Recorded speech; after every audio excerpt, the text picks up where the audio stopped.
Welcome to Creative Piecemeal. I'm Tammy Takeishi, a board-certified music therapist. Join me each week as a new guest from across the fine and creative arts spheres shares struggles, triumphs, laughs, words of wisdom, and more in authentic, thought-provoking, and inspiring interviews. Hello and welcome to Creative Piecemeal. Today I'm with Roslyn Bernstein. She is an author, educator, journalist, and artist. She's the author of 4 books, including Boardwalk Stories, a collection of 14 fictional tales set from 1950 to 1970, the co-author with architect Shel Shapiro of Illegal Living, 80 Wooster Street, and the Evolution of Soho, engaging art, essays, and interviews from around the globe, and the collection of 60 of her online avant-garde art pieces, and most recently, a novel, The Girl Who Counted Numbers. So I'm very excited to have you on the show. You're also a professor Emerita, so you've done a lot of amazing things. And I'm just curious, how did you get your start? Who or what inspired you to lead this journey that you're on? Well, as a young child, I always liked to read and read poetry. So poetry, I would say, was sort of my first introduction to writing, more so in junior high school and high school, where I was the literary editor in Long Beach, New York, of the high school literary magazine Fragments, and where I took creative writing classes and where I just liked to write. However, what's really ironic is in all those years, first, I wanted to be a ballerina like any little girl. But second, I wanted to be a physicist, an atomic physicist. And I used to sit in the library and read books on physics. And little did I know that my local library in Long Beach, New York, the books were all outdated, and I was never to be a physicist. And so by the time I got older, I realized that what I really loved was words and writing words and began to write stories. And eventually, my first job, I went to Brandeis, where I majored in political science and economics and minored pre-med. But then eventually, when I resolved all of this one direction and another direction, like most young people, I resolved it on writing. And my first job was at Esquire magazine, where I was an assistant to the managing editor. Actually, I got the job. Supposedly, I was supposed to know shorthand, and he dictated a letter to me. And of course, I didn't know a word of shorthand. I was an academic kid. So then when I gave him back the letter typed up, he said, "This isn't the letter I gave you. It's much better." He said, "You're hired." So I had rewritten his letter, and I worked at Esquire for quite a while as an assistant, and then went back to grad school for a PhD, master's and PhD in English literature. So all that time, I was beginning to think of being a journalist. And in my years at Baruch College, where I've retired now, but I spent 42 years. I was head of the journalism creative writing program, and I was simultaneously writing a lot of arts and culture, journalism, and a few books. So why did I do it? I loved words. I think my writing tends to be literary and poetic. Even my nonfiction has a drop of, people say, poetry in it. And I suppose ultimately that was the career I was meant to follow. Excellent. I'm glad that you followed your path and that you gathered all those other experiences. What is one of your favorite things about having, been a professor, and then one of your favorite things about having been a journalist? Well, I was a professor for 42 years. Actually, and at Baruch College, which is the City University of New York. And what I loved about it was the diversity of the students. Most of them were first generation in college, children of immigrants. They spoke English. Many had gone to American high schools, many had not. But it was always me teaching and me learning simultaneously. I learned from them and they learned from me. And they were very creative, and they wrote about things that were not necessarily things I knew or neither knew nor had experienced. So I love that. I love being in front of the classroom, very comfortable in front of the classroom. the kids used to call me as a joke, Professor Focus, because inevitably when I marked their paper, if there was a place where they went off on a tangent, I would write focus, question mark. But for the most part, it was a very warm relationship. And I really loved, in fact, at one time I tried teaching at a private college in New York. I'll leave it be nameless because they had offered me a position. I taught one class there and immediately I knew I didn't want to teach there. I wanted to teach these type of students. So that's really the first part of your question, which was educate, what about being an educator? And retiring from it was hard for me because I missed them. I have 3 children of my own, but they were my children and they keep in touch with me. And now that there's WhatsApp and YouTube and all this, I hear from them all the time. But it's not only the practical things like, can you help me get a new job? It's a real relationship where they'll write me and they'll say, I wrote this little thing. What do you think of it? So I really think in many ways I changed their lives and they changed mine. So now there was a second part to yours about being an educator. And what was the second? Journalist. A journalist. Well, the other part of me is I'm very social and I'm very curious. And as I say in my last book, the novel, The Girl Who Counts Never, I talk about, at one point in the book, I talk about Nancy Drew, the sleuth. And in some ways, when I was a kid, I felt a little bit like a sleuth. So I love journalism because I love to ask questions. I love to do research. I have a PhD and I love to dig into a story before I go to interview people. And I love, and in particular, I must say, now that I've gone through this whole career, I mean, I have, all these books, 4 books, and actually a 5th book of poetry too, which I not up there. But what I loved most was digging into things, unearthing things that the obvious story didn't show.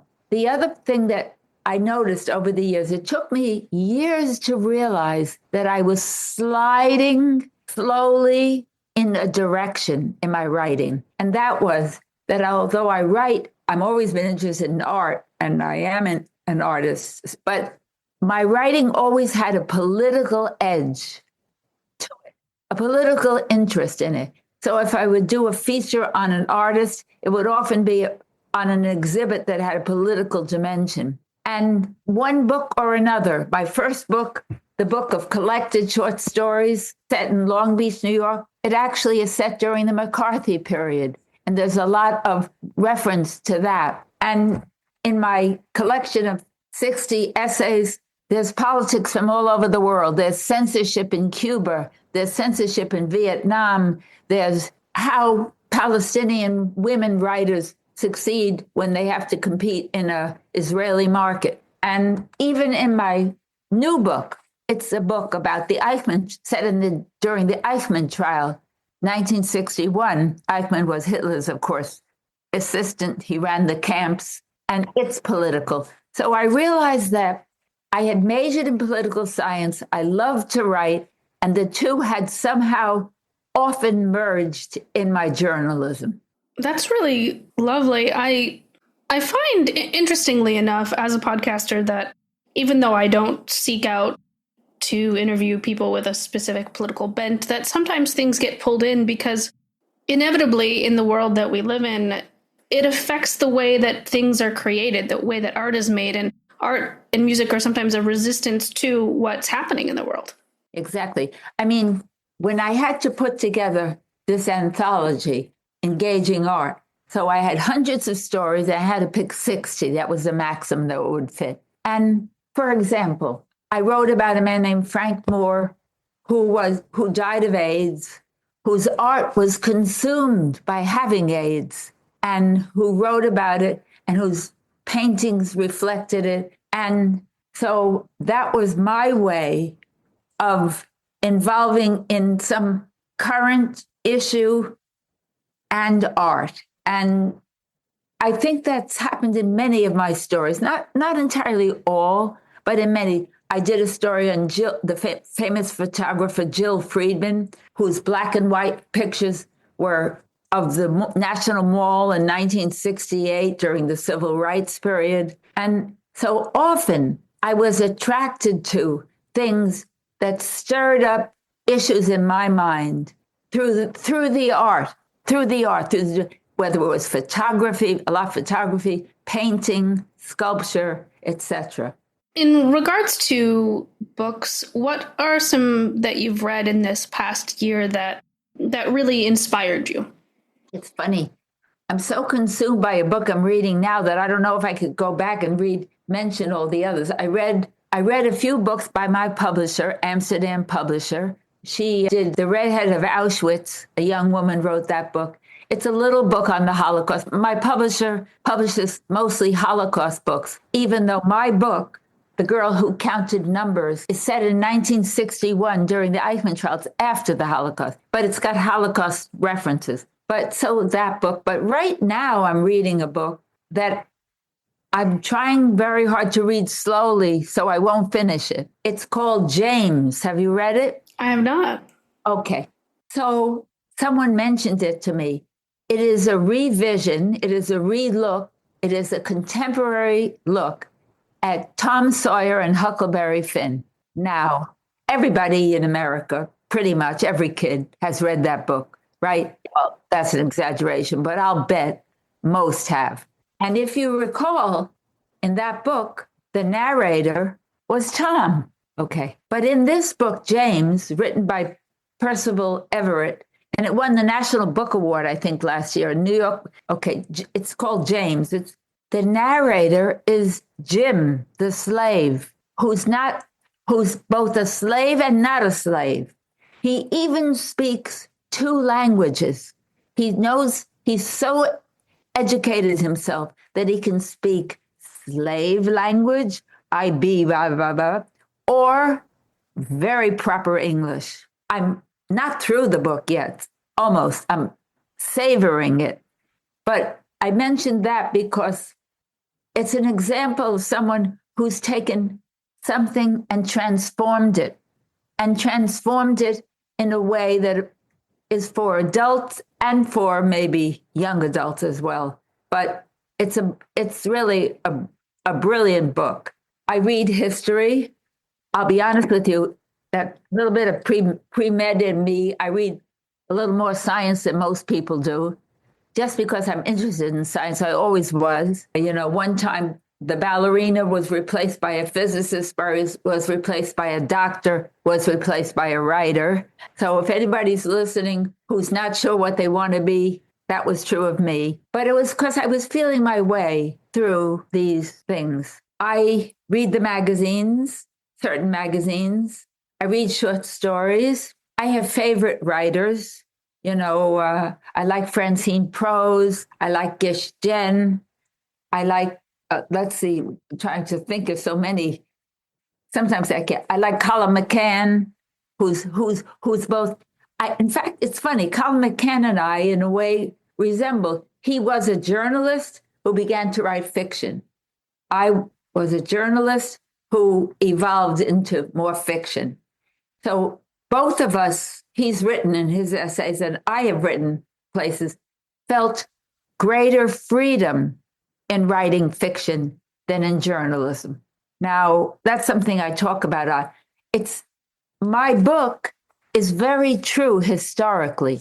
That is to say, the streets are the streets in Israel. The trial is accurately in the building. There's a lot. If anybody lived there at the time, they would say yes, yes, yes. However, the characters are invented. The plot is my plot. So I was able to take fiction and nonfiction and weave them together in a larger scope than I would have. I wanted to write this book 60 years ago when I went there, but I couldn't write it because I kept on thinking I had to write a nonfiction book. But the minute I had a fellowship down at the Virginia Center for the Performing Arts, the minute I realized that I could do it in fiction, I could write the book. So there are many nonfiction books that I love, but there is a certain freedom in fiction that I think it must be true for all artists. There are certain parts of, like, the art that I do, which is ceramic art of a certain kind. is not functional ceramics. I frankly don't make mugs and dishes. Could I make them? I suppose I could if I practiced. I'm not super professional, but instead I make totem poles and I make sculptures. So I need, within a given art, I need a larger perspective. I'm not a musician, although my mother was a piano teacher and she taught me to play the piano. I still can read notes. I'm happy to say I can still sit down, and particularly the right hand, I can read the right hand. The left hand gets a little shaky. But I like music that's expansive, that's experimental. So I think that's the quality in me, that in writing, how I evolved to fiction. But I still do journalism. In fact, recently, what I've been doing as a kind of keeping, I've been doing Substack pieces and Medium pieces and pieces just to keep my hands in it until I decide on if I want to write another book. So that's where I am.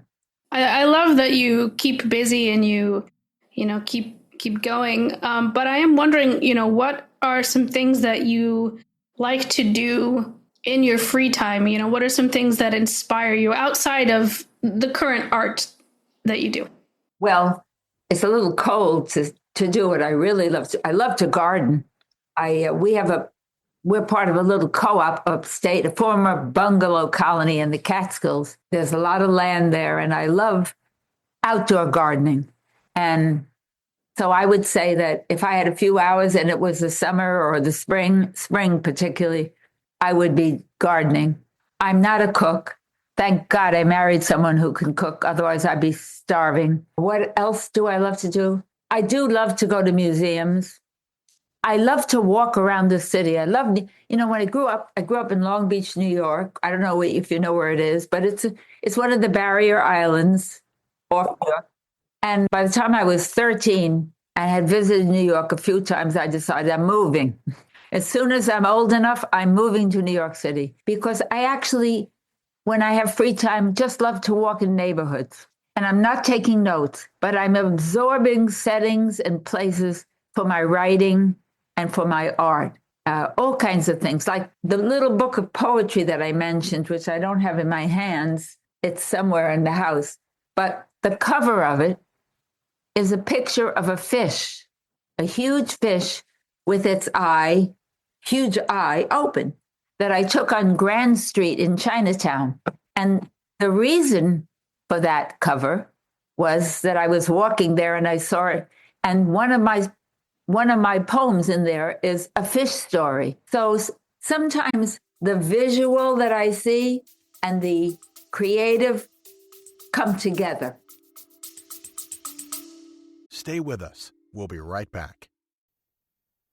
If you've been feeling burned out, stressed, overwhelmed, or exhausted, the resources and courses at the Self-Care Institute are here to support you.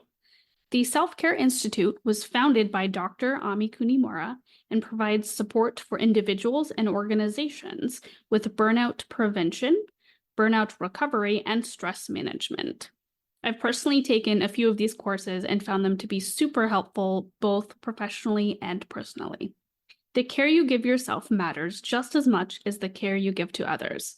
But if self-care is difficult for you, you're not alone.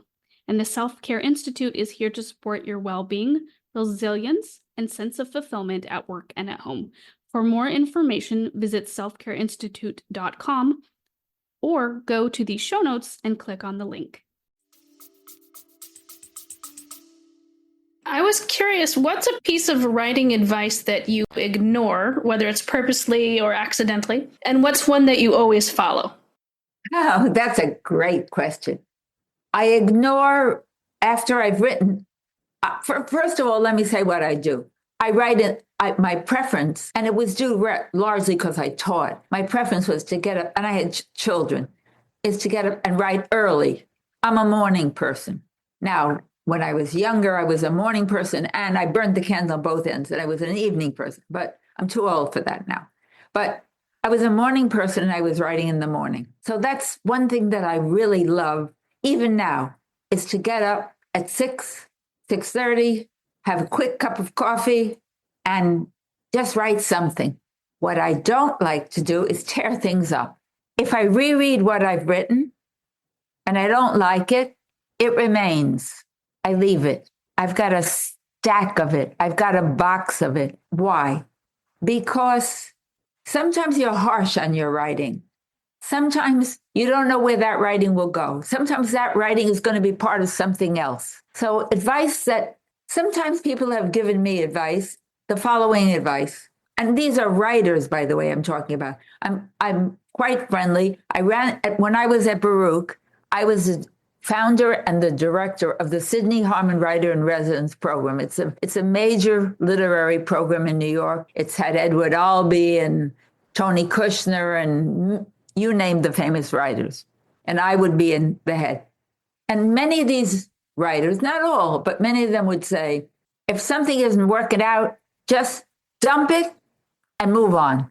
Well, sometimes that's good advice if you're stuck for 6 months or 8 months or a year. You certainly don't want to sit with something forever.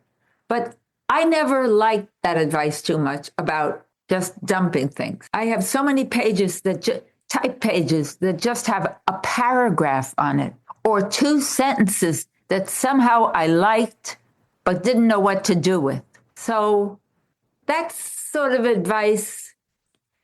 The other thing is not so much in my fiction, maybe in all my writing.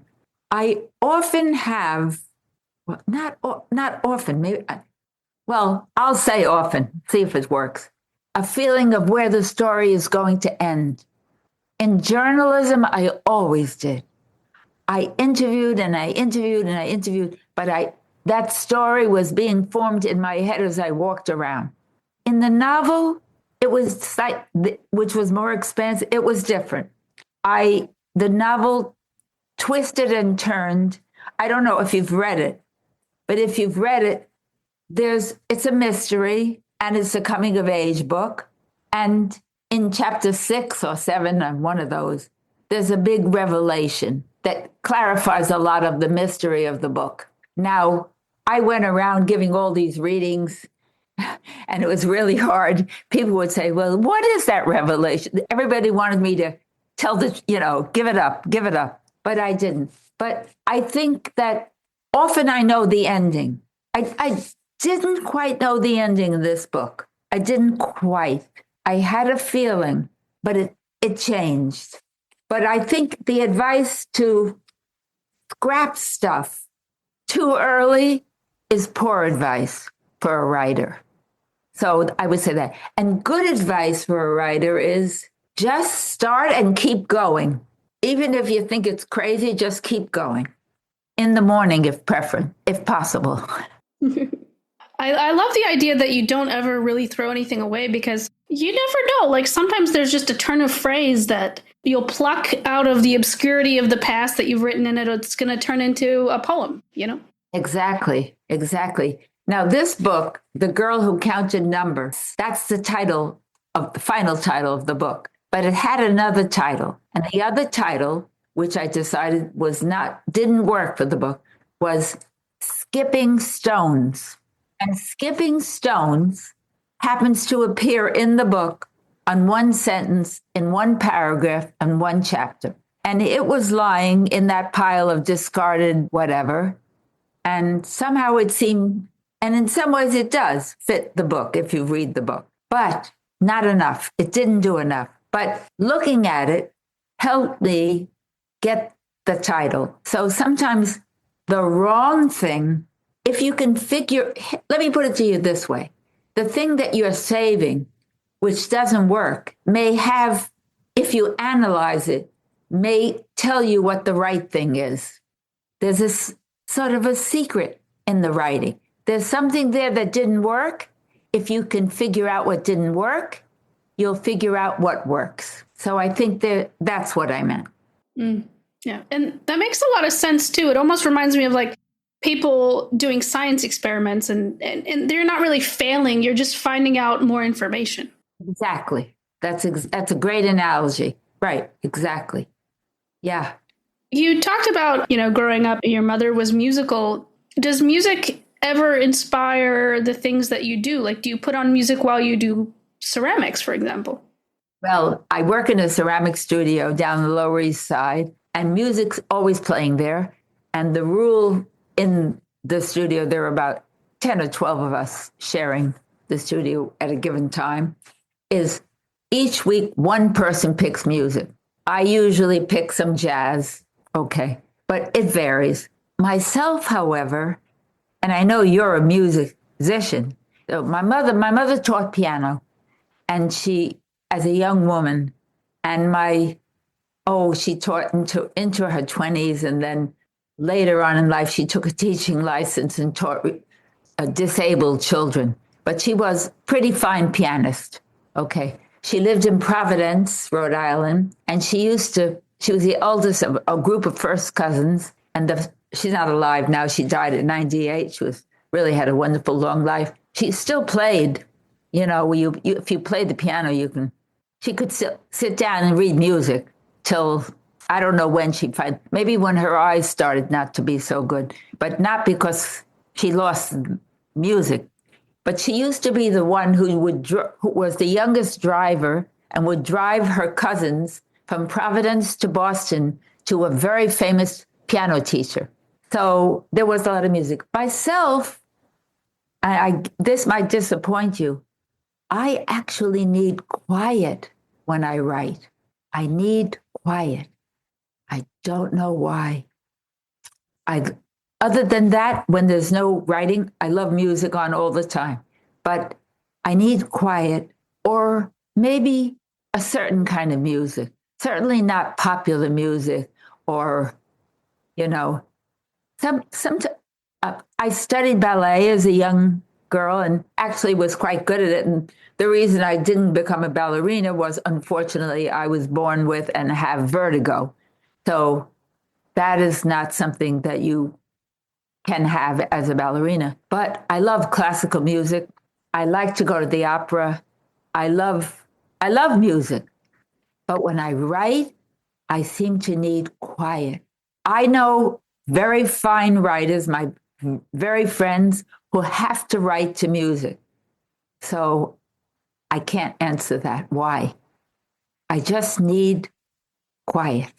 And that's okay. There's nothing wrong with that. For me, like when I write, whether it's a term paper or, something just for me, for fun, prose or poetry, sometimes I do also need silence. And then other times I put on music that, inspires what I'm doing specifically. Yeah, that's great. I think also with poetry, I can listen to music more with poetry. So that's very interesting what you said. Yeah, maybe. Mm-hmm. In your career so far, I'm sure you've had many, many proud moments, but what is a moment that you're most proud of? Well, I can't say one. There's not one moment. I'm very proud that at a Baruch College, which is the business college of City University, has a liberal arts school, but a very small one it had in minor. I was able to get the money, get $1 million grant, get the person to fund it, start it, a writer in residence program, a creative writing program at a business school. So I put that on one of my lists. I'm very proud about this last book because, you don't write a book for prizes, but this book won the Jewish Book Council Finalist Prize in Fiction. And in 2023, at the end of the year, there's a reviewer named Kirkus, Karkus. Not only was it a starred Kirkus, but it was in the top 100 indies, Kirkus indies for the year. So out of maybe 5,000 books. So that was, you don't write for the prizes, but that was like, I love the fact that I still have contact with my students and that some of them became writers. You see, I can't limit myself to one. And that's okay. That's a good thing, though. Yeah. I love the fact that, and I co-authored this with my husband, this is Illegal Living. It's a book that's out of print, but it's in every art library you can look at. And it's the cultural history of Soho. And pretty much there isn't another book like it. So I like that. And I guess that's it. I'm happy. And I love, even though I've stopped teaching, I admit to that I could have been a ballerina, I could have been a physicist, I could have been a doctor. I was a great science student, but I think my becoming a college teacher was the best thing for me. In the end, that was probably the thing that gave me the most personal reward. You know, even though we haven't known each other very long, I can definitely tell that you were probably very beloved, and you bring so much love and passion into what you do. Oh, thank you. Thank you very much. Yeah. I was going to ask, sometimes this is hard for people to answer because it takes a while to think about, but if you could be any fictional character for a day, who would you be? Oh my God. I know it's a tricky one. All those Victorian novels, they have women in them that are so strong, straight back and strong. Could I be anyone? That's a hard question. Any fictional character. I could be poets. I don't know what fictional character I would be. I would be any one of the novelists where the woman is strong and feminist and beyond her time, and not so much showy and famous. Hard for me that you see, I'm failing at this question because do people come right up with an answer quick? No, some people don't ever have an answer. Other people are like, oh, I've thought about this a lot, So, and, there's no right or wrong, There's lots of women I tremendously admire that weren't novelists. I mean, I love what she wrote and what she stood for. Eleanor Roosevelt. I loved her work. Okay. She wasn't a novelist, but her writing was, and her deeds were fabulous. But I can't think of one person right now. The minute we end this interview, I'll think of 10. Interestingly enough, Elizabeth Bennet comes up a lot. Oh, yeah. She would be on my list. That doesn't surprise me. Elizabeth Bennet, for sure. For sure. And there are many, some of the writers that I brought into my Harman program, like I really like the writing of Gish Jen, whose writing is both funny and very serious. I think she's a brilliant writer. I think Francine Prose is a brilliant writer. A little mixed on Laurie. Some of the books of some of the writers I like better than others. I certainly like many novels of Laurie Moore, who's a very fine novelist. Short story writers, Haley. There's a lot of wonderful women writers, I am happy to say. Excellent. Yeah, I was going to say, promote the fellow women authors as much as possible. Yeah. Right. I was wondering, what is something on your bucket list that you've recently crossed off? Well, what I recently didn't cross off, but turned upside down.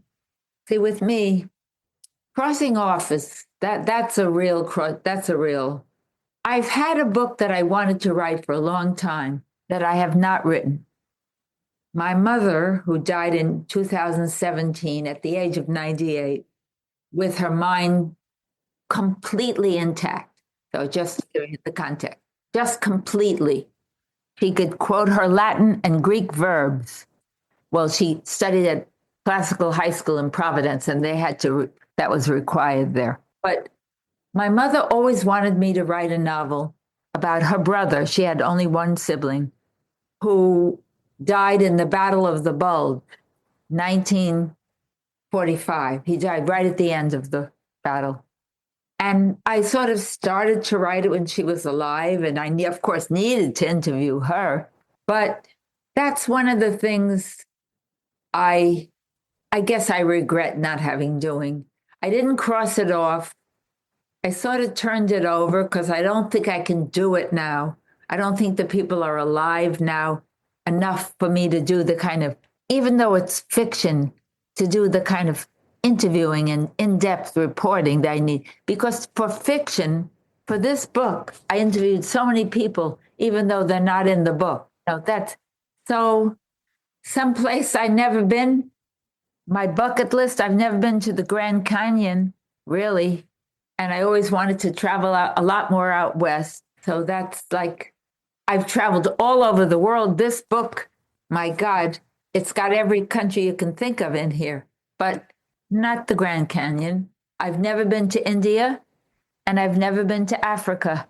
Two continents that somehow have slid off that were on my bucket list that aren't so much now because I'm not sure I could do those trips. I think they might be a little much for me, but they're trips I would have taken. What is a thing that always brings you joy? Always brings me joy.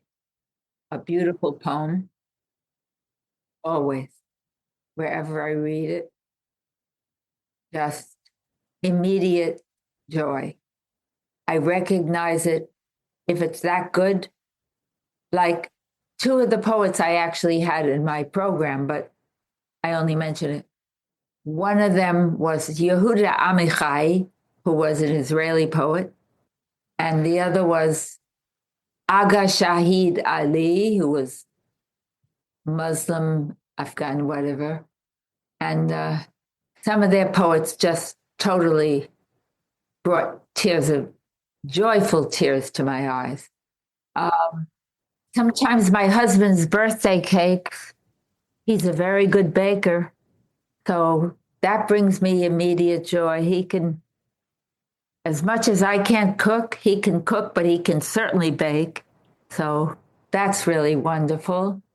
I'm kind of thrilled to see one of my granddaughters. She's a junior at Oberlin College. She's very crafty with her hands. And so he gave me as a gift last year a scarf she made of her own design. And it's really exquisite. So it brought me joy. I'm happy when friends of mine works are successful. It doesn't have to be mine. It's not only all about me. You didn't ask me what makes me unhappy. That's good because the current world situation gives me a lot of grief and makes me worry. And, my mother was born in America. My father came to America when he was 12 from Poland. And he thought that America was, of course, typical immigrant, the land of gold and perfect. And I thought to myself the other day, what would he think to see the tensions politically in both America and the world? But I prefer to focus on the things that bring joy. And music brings joy, really wonderful music. It's really something. Sometimes I'll hear someone sing that's just stunning. Are you a singer? I do sing, yes, although I grew up playing stringed instruments. I can hear a singer's voice. Funny thing is, the granddaughter who knitted that scarf was very shy. And so when she was in junior high and high school, even though she has quite a lovely voice, she was in a choir and they asked her if she would be the lead singer in a small a cappella group. And she quit the choir because she thought it was too much attention on her. So, but I can just about carry a tune. So I'm not a singer. My father was an excellent singer, so there's a lot of music in my family. But you found your pathway, so that's the important part. I did. Yeah. So Roslyn, one last question for you. Yeah. What does living a creative life mean to you? Breathing. I don't think without a creative life. I could live. I think I need creativity. I need to approach almost everything with some measure of creativity, whatever it is, even the smallest thing. It's literally oxygen. I love that. I love that. And it makes so much sense to me, too. Excellent. Well, Roslyn, thank you so much for being on the show. Listeners, please check the show notes for links to Robin's website, to order her book, pre-ordering any upcoming books, because pre-orders are also very important for authors. So I was going to say that my book's up on Amazon if they want, and in Kindle and paperback, and you'll put the link up. Indeed, I will. Excellent. Well, readers, listeners, keep listening, keep reading, and keep supporting the arts. Thanks for listening to Creative Piecemeal. We hope today's episode left you feeling inspired. This podcast is independently created and produced by the host, Tami Takaishi. More details about today's guest can be found in the show notes, along with links to the podcast's socials, merch store, and ways to support arts organizations AHA Broadway and New Normal Rep, both near and dear to Tami's heart. Don't forget to visit creativepiecemeal.com, the official podcast website, where you can leave fan mail, write a review, explore Tami's blog, and discover the growing collection of episodes. Special thanks to our audio engineer, Alex Rapetti. Additional narration by Dante Jace. Let's keep celebrating creativity in all its forms.